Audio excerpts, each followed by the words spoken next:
This is Decision 2024, the stakes for Colorado. Tonight, our Angeline McCall looks at Donald Trump's immigration policy. Over the past 2 years, a wave of immigrants at the border created an issue voters want answers to heading into the November election. On day one of my new administration, we will shut down this travesty and defend the wealth of hardworking middle-class families. Former President Trump is promising to tighten the border, terminate work permits, and start mass deportations, citing as many as 15 million people who could be removed. Trump has even said he'd use the National Guard to round them up. I like what President Trump says he's going to do, mostly because it revolves around enforcing the laws that are on the books right now. Supporters, including Douglas County Commissioner George Teal, say they believe local law enforcement could actually enforce that detainment and deportation. The federal government has the resources to execute such a plan. Our state has state-level assets that could participate in that. But then, our local law enforcement, I think they're the ones that will provide that key on-the-ground knowledge in order to help for a successful execution. That is impossible. Violeta Chapin is an immigration attorney and professor at CU Boulder. And we haven't been able to locate all of them in the 2-3 decades that they've been living here.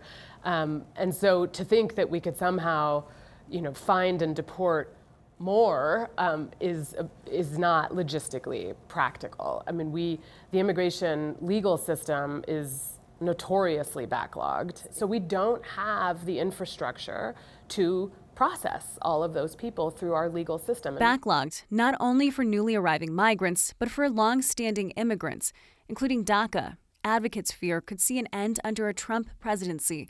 Trump tried to dismantle it in his first administration before the Supreme Court blocked it. If you abolish DACA, you're basically penalizing children of people that came undocumented, but those children had no other choice. They had to come with their parents. MSU Chair of Economics, Dr. Alexandre Padilla, says the plan Trump has come up with would cost taxpayers. Sending back people is extremely expensive because you have to put them in planes and you have to send them in planes back to their home country. And it would cost talent. And so you would lose, good employees, maybe long-standing employees who had authorization to work, but now through no fault of their own, they've lost that authorization to work. Teal says DACA isn't necessarily what voters are concerned about, though, when they think of immigration. The people who I meet on the street here in Castle Rock or up in Highlands Ranch, they're all in favor of legal paths to immigration. But Trump has talked about limiting options that are considered legal and totally legitimate. We will terminate all work permits for illegal aliens. Experts know Trump, if reelected,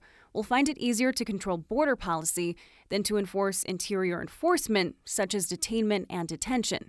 Critics say the policies he wants to implement ultimately will reflect a merit-based immigration system. We do want a merit-based immigration process because right now we don't even have that. And it certainly is sort of a pro-rich, anti-poor system, which is not American, in my opinion, and is not something that we should be saying that we are as a nation. They should be in their country. This is not sustainable.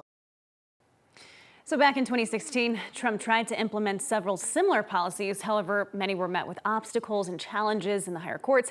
Seeing that there is now a conservative majority in the Supreme Court, many of those judicial challenges may no longer be a roadblock if he is reelected.